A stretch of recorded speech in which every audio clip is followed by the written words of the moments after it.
up, everybody? It's Rox, and I'm coming to you today with a review for Love and Hip Hop Atlanta Season 3, Episode 4. Not too exciting this week. It's like watching an old ghetto-ass version of All My Children, just with all black folks. That shit is a dramatization, like Cedric the Entertainer. Remember he was talking about people that smoke. It's a dramatization that is this show. But anyway, y'all, let's get to it, shall we? Alright, you guys, first up we got Tammy and Waka. Now, Waka just got home from tour. I was looking at Waka. You know, he is... Look, if we could just scrub him down, cut his locks off, and put him in like a 3-month detox, I'm telling you, that Waka would be a good-looking brother. He's a good-looking guy. He just so fucked up looking all the time. I never could see it. Plus, you never really can see his face because he has so much hair around his face. He's a cute little guy. But how old is Waka, y'all? Y'all know I don't do young babies. And I know he got to be a young baby. I normally don't even pay people with locks, like men with locks, attention because I'm not attracted to men with locks. But he's a good looking guy. They talking about this wedding, y'all. Y'all know that Deb wants to give him away at it. She asked him if he cool with that, and he was just like, nah, I'm a grown ass man. Shit, I could just go to the courthouse. As a matter of fact, Waka just want a baby. Anyway, y'all, it's dinner time with Deb, and y'all know what the fuck time it is, okay? Any time that Deb got something to say, goddamn it, we gonna listen. We got a different Deb this week. Okay, I don't know if it's because it was so much love in the air and everything, but she was softer. She was more like the mama. I was just like, oh, we fucking need, where D-Lo at? Let D-Lo come piss Deb off real fast for us again. But yeah, Deb got started on her plans. Oh, I want to talk about this wedding. I'm giving away my son, and she's giving away her daughter. She's gaining a son, and I'm gaining a daughter. Tammy just glad that Deb like her now, because evidently when Tammy and Waka first got together, Deb wasn't really feeling her too much. Now, it got a little strange, the conversation, and, it got real heavy real quick, and I was just like, what happened? And then Deb was kind of one of them ones that like to talk in riddles and shit, so then I was lost. So, Deb was just like, there's two kinds of women in this world. One who sees the front door, the one that you bring the mother, and one who never comes through the door. And you came through the door. And I know in the beginning it was rough. Oh my God, it's just now making sense to me. Okay, so you bring home the one that you want to meet your mama, and then it's the hoes that you don't bring home. Y'all see? See how we together, we figure shit out. I guess Waka brought her home, and Deb wasn't nice to her at first, but then, once Deb got to, really talking to her and everything, she grew to love the girl. Tammy lets us know that she felt pretty much that same way, and y'all, Deb can't take it. She was just like, oh, I'm sorry. Like, seriously. So then we was back on track again, and y'all, everybody was feeling it. Deb was hugging her, and, Deb, we know Deb liked to talk in riddles again. Deb started up once more. But you know what that is. Yesterday's news that they sell in today's paper. So like I said, y'all, Deb is feeling all soft and mushy and everything, okay? She want to walk her son down the aisle. She want to put his hand in Tammy mama hand, and she want Tammy mama to put Tammy's hand in her hand, and it's all this hand exchanging and shit. Y'all, really? You ever been to a fucking wedding where they just be doing too much? You be sitting there like, I get to see my son step to the plate and ask someone to marry. Oh God, this is so big for me. I was just like, why is it so big for you, Deb? Someone is coming in and taking my baby away. That damn Deb was feeling the love, wasn't she? Somebody go find Kurt. Y'all, that scene with Scrappy running to Bambi's house was so dramatic. That's why I said it was a soap opera. I ain't even really gonna get, too much into that. I mean, she had a miscarriage, and, those type of things are not nothing to joke about. One of her reps, put out proof that she did have a miscarriage, and, she wasn't faking for the show or whatever. And, she said she had a miscarriage. Those things are traumatic for people. Even if you didn't want to have a baby, like she said, she wasn't really wanting to have a baby. But, after you lose a part of you, it is a lot. So, we not gonna laugh, we not gonna joke about it and everything. Even Mama D has sense enough to come over there and try to, help the girl through it. Mama D even shares that she had a miscarriage at one point in her life, and so this was a bonding moment for Mama D and Bambi. She brings soup, no poison. That's it. But yeah, we not even gonna get the girl pregnant for 2 episodes. No little Scramby. Kirk is celebrating with Stevie and Benzino that the little baby is his. What the boy name is? Lil Caden. No, that's not his name. What's his name? What's his name, y'all? I don't remember. Carter. They at the damn sports bar. And, they giving him advice on how to make his relationship work. Anytime you got Stevie J telling you need to go to see a psychologist, I'm just like, really? You really got to be fucked up for Stevie J to be giving you advice. You know how this shit is going to play out. They got this cute little waitress. I think her name was Jasmine. She looks dead on my daughter's friend, Lil Mari. I mean, she looks just like her. Oh, my God. My daughter's friend, little 12, 13-year-old little girl. I mean, anyway, y'all, that ain't got shit to do with nothing. The girl is over there, and Kirk has this bright idea that this is going to be the girl that he hires as the nanny. They trying to tell him, no, that's not a good idea. But, this is Kirk's gift to Rashida. Okay? He trying to make things easier for Rashida to go back to play music. I mean, what is wrong with that, y'all? Why y'all can't see it the same way as Kirk? Are you getting mad? You are? Good, because that's what he wants you to be. Later on, y'all, I came with this. Okay. Rashida gets home, and lo and behold, who is at Rashida's house but Lil Jasmine? Okay, Jasmine sitting on the couch with Kirk. They over there just as snuggly and cozy as can be with little baby Caden, Carter on his lap, on her lap. Rashida gets in there, she sees the girl, I know that Kirk don't have this random sitting up. Girl, if you don't quit all that fucking talking now and go snatch that baby up out that bitch lap, I was just like, ain't no way out of this shit is so foul on so many levels, that's why this shit is bullshit, because you mean to tell me you gonna be all calm and then be like, no disrespect, boo. I don't give a fuck about you, bitch. Disrespect all that I can today, okay? Get the fuck up out my house, give me my goddamn baby and get out of here. Bitch had the nerve to say, I was under the impression that you guys were separated and co-parenting. Bitch, do it look like we separated? We in this fucking house together. Get your motherfucking ass up out of here. So she leaves, and, then Rashida's like, I should just slap you in your face. And he was just like, well, why you want to slap me in the face, Rashida? Like, why you want to do that, Rashida? And she was just like, you going to be bringing this bitch and look like that's somebody you want to fuck. And I was just like, I'm gonna tell you what, that baby would have been dizzy from all the fucking jostling I'd have had, from going off on him and still holding tight to that baby. You know how you be arguing and you still had a baby in your fucking arm. That baby all looking around and the whole thing be just spit up milk and shit because you just done shook him up. But I bet y'all have told his motherfucking ass off, but I'm telling you, y'all already know. I don't even know why I'm going through all this with Rashida and Kirk, because that shit is just a mess. But you know how shit always ends with them, he just walk off with the fucking face like, well, Rashida, I'm just saying, you sons. He always just walk off like, well, Rashida, that's it. I'm so sick of Kirk and Rashida. Now, Carly Red and her friend Kalina, I think that was the girl's name. All these K's and shit. Kalina, the girl from Dirty Money. Y'all know I used to love me some Dirty Money. That last train to Paris. Last train to Paris, talking too fast. That shit used to be the jam. But anyway, I thought it was a hair show. My girlfriend thought it was a kiosk at a mall. I'm thinking like, what kiosk is going to be selling Carly's makeup at some mall regularly? But whatever it was, they was at some place. And Rashida was there. And I was like, oh, this is a fucking motley crew. Since when did Carly and Rashida get close? And where the hell does Kalina girl come from? Is this somebody they trying to introduce to the guests? Y'all, I'm telling you. So anyway, they talking about Carly's line of makeup. How many of you guys is itching to buy some of Carly's makeup too?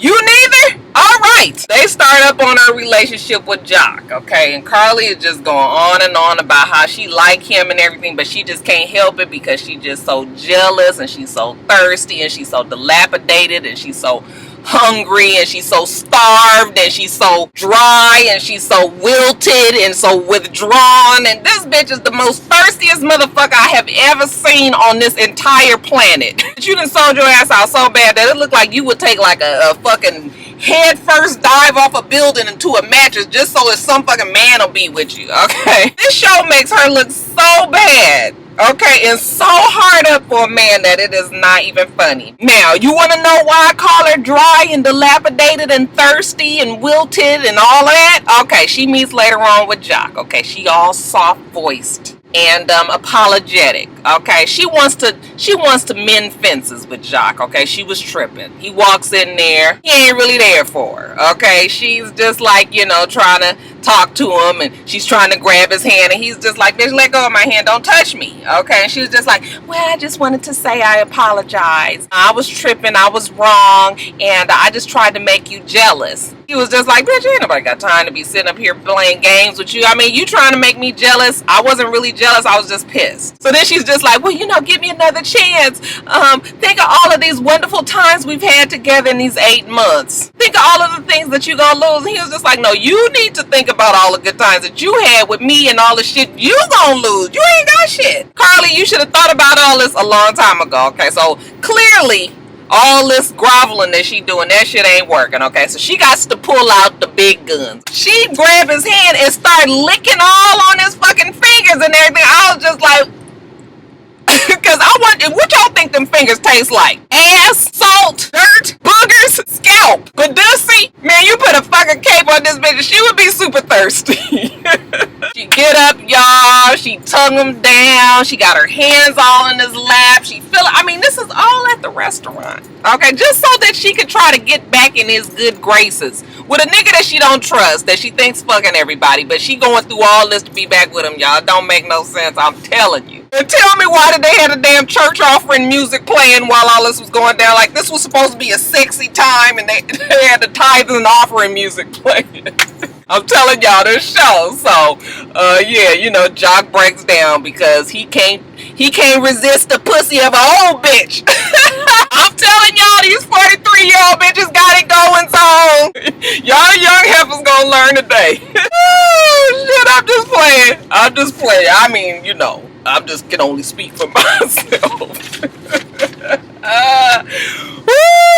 Shit. Anyway, y'all. So they go see the house. Okay, and we got Kadia there. Okay, Kadia got 10 jobs. She's a Heyman. Bitch is a fucking stylist. She's a damn real estate agent. She's a driver. She's a tax preparer. Was I the only motherfucker that was confused that she was showing a house that supposedly he had already bought? Didn't he say they was closing on it 2 weeks? Why are we still acting like we looking for something? So anyway, they go in the house. They looking at the house. Carly's all over Jock. Okay, can we have sex here, baby? Can we do it here? Because she's so fucking insecure about the fact that, Kadia there. And, she just knows there's something off, that Kadia did something with Jock. Okay, so Jock goes off somewhere to go look at the speaker system or some shit like that. And Carly was just like, well, I just want to know, are you fucking my man? Girl was just looking at her like, excuse me? And she was just like, are you fucking my man? And she was like, you asked me if I had sexual relations. She was just like, all right, Monica Lewinsky, all I want to know is if you fucking my man, because I know he get around and I know you do too. And the girl was just like, yeah, I fuck him every single night. Okay. So then Carly swings her purse at it, and if that bitch ain't did a fucking long jump leap at Carly, and they just run off, and then you see security come running up. I'm telling you, I was cracking up on that part. She could have got her thick ass to Carly, because that girl was thick. When you see the next week's episode, when the security picked her up, that bitch was full and plump. She looked like a baby with fat knees, She was gonna fuck Carly up, but telling you that Carly, I'm so embarrassed for her. Okay, she just gives us 43-year-old women a bad name. Alright, you guys, Stevie J taking this girl out because she feels unappreciated, okay? And he feels like he needs to butter her up because, he got some shit to lay on her. First things first, let's clear up this little marriage date thing, okay? Because y'all was going to pin that nigga to the wall with the fact that he said June 29th. I can't tell you how many people left that in my comments, okay? So, he said June 29th last week. It was supposed to be July 29th, okay? So we got that straight, okay? We just gonna write that off as him being a man, and he just can't get caught up in the particulars like the day that he got married. He's all charming her up, he's telling her he wants to have a big wedding with the big white dress and the celebrations and all of that, but they gotta get their money right. The show has been off a long time from last season, and I guess, once you ain't on the air, not too many clubs is trying to pick you back up and put you out there for promotion and shit. So, yeah, they got to get this wet. Like he always say. We gotta get the bookings going and get everything back rolling right, because Jocelyn is the fucking money maker. Ain't nobody paying money to see Stevie J. So, you know, Jocelyn, she's with it. I still want my big white wedding, but at the end of the day, me and Stevie are already married. There's money to be made. We can have this big celebration anytime. So Jocelyn is on board now with the bookings. Now the bookings, that would be Don's responsibility. Or as Jocelyn so fondly calls her, is the bitch. And what it sounds like is them two, you know, Don and Jocelyn was working together, and for whatever reason shit went sour. And I'd be willing to bet it was because Don was supposed to be the manager.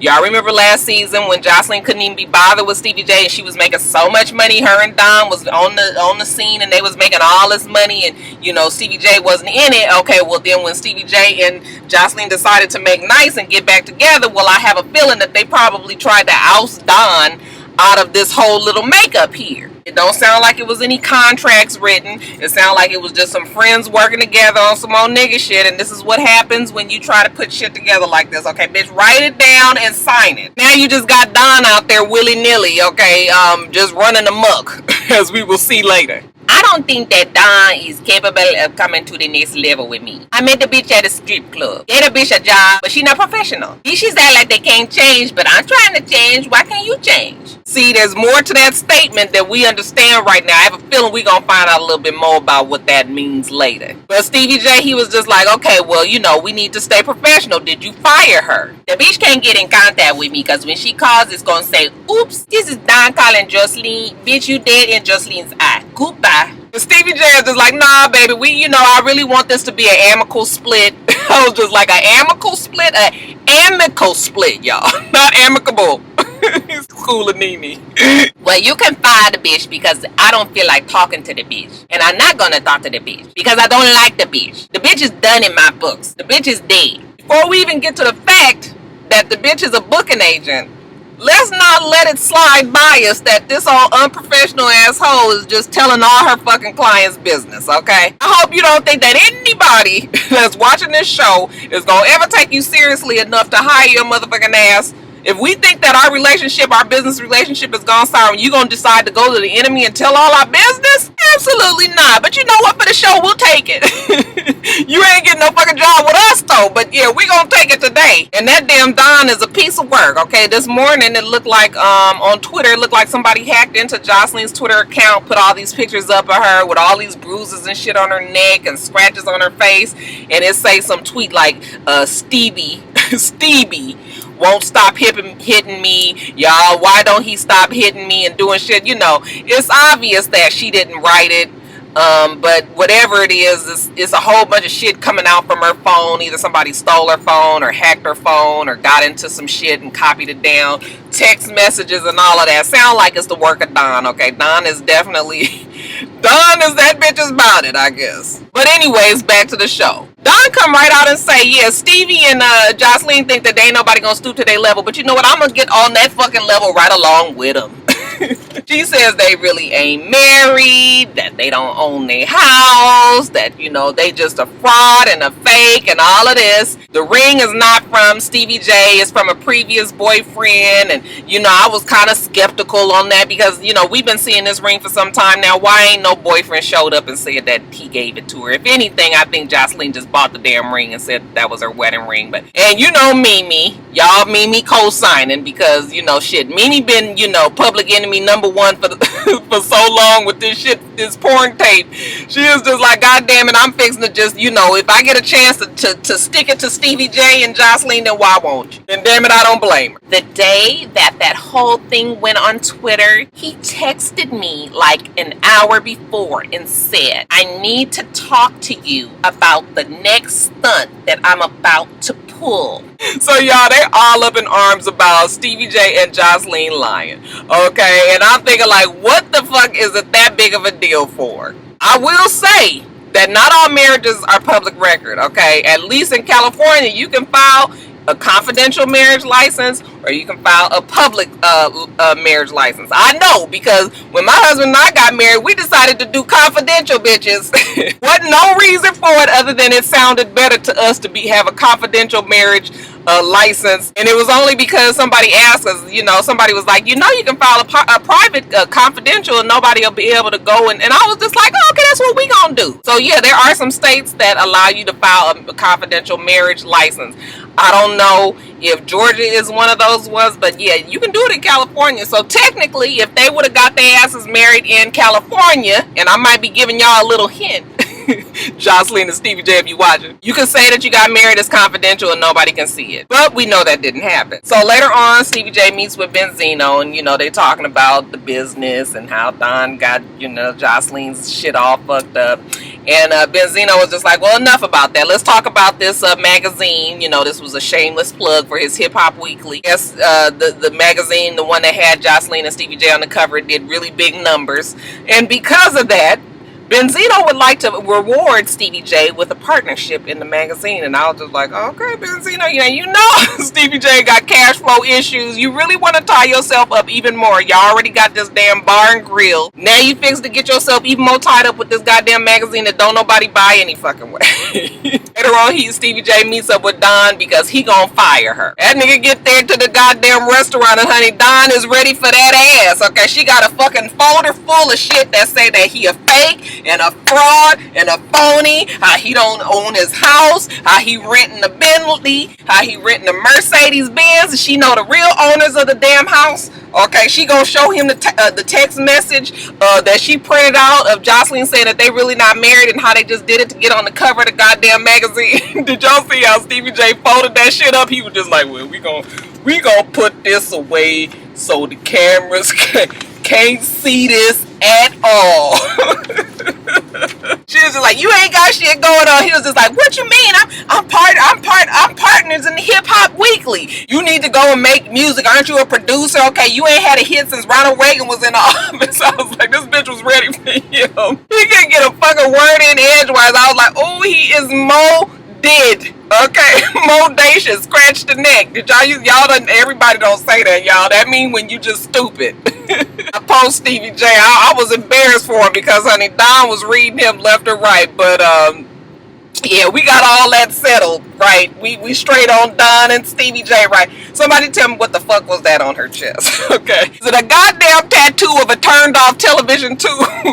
That shit was just a big ass black square. I was just like, girl, did you have something there you didn't like, so they just scratched that shit out? You do know that they can remove tattoos, right?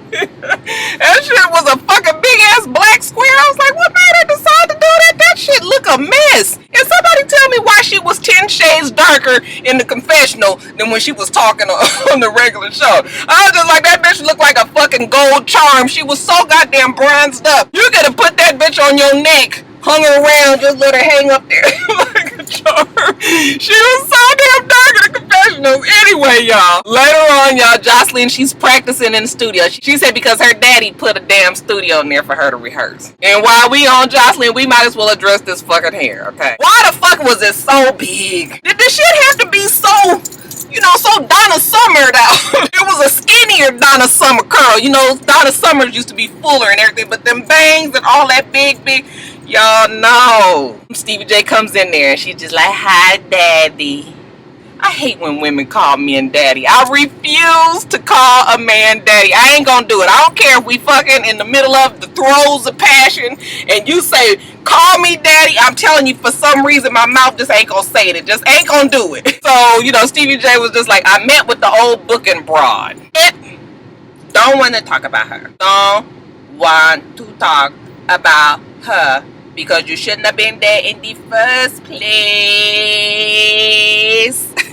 Stevie gets a thing, and you know what, baby? You right. I don't want to talk about the bitch either. Good. Let that bitch be there in the grave, because that's where she need to be at. Then he tells her about, the cover of Hip Hop Weekly that did so well that he got his partnership. Benzino offered her, and she was just like, for real? That's good, baby. Congratulations. See, now that's what the fuck I'm talking about. Making money and taking care of business. He want to do a 10-page spread on Jocelyn, okay? Because from his words, he got to keep his baddest bitch in the spotlight.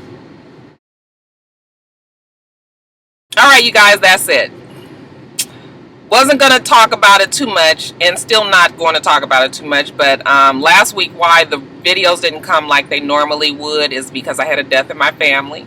It was actually in my husband's family, and I had to tend to that. So that was the reason why you didn't get a top of the blogs. And I did mention it on Instagram, but I guess people missed it, so people were still kind of asking me what was going on with videos and all that. I didn't do it because I had other stuff going on. People still want to know my feelings on shit that, you know what, that stuff is so old now. I'm like not gonna do a video about all of the stuff that happened last week because it's old news now. Shit is resolved, stuff is moved on. The shit with Beyonce and Jay-Z, I understand that you guys wanted to get something from me from it, but yeah, you know, sometimes other shit is more important. So that is why I didn't do a video, and I won't be doing a video. So don't be in my comments asking me if I'm gonna do a video on Beyonce and Jay-Z and Solange unless something else happens, you know, in these next couple of days. I could say a whole lot more about it, but I'm gonna keep my tongue together because it ain't gonna come out right today. That's it though. We gonna get, you know, if everything fares out right this week, we'll get the videos like regular this week, okay? But yeah, I just wanted to let you guys know that. All right. All right. Guys, remember to rate, comment, and subscribe to the channel. I'm itsrox. The channel is for itsrox, and everything else I do will be in the bottom bar. All right. So I hope that you have a wonderful, wonderful rest of your day, and I plan on doing the same. Until next time, Roxstars. Bye.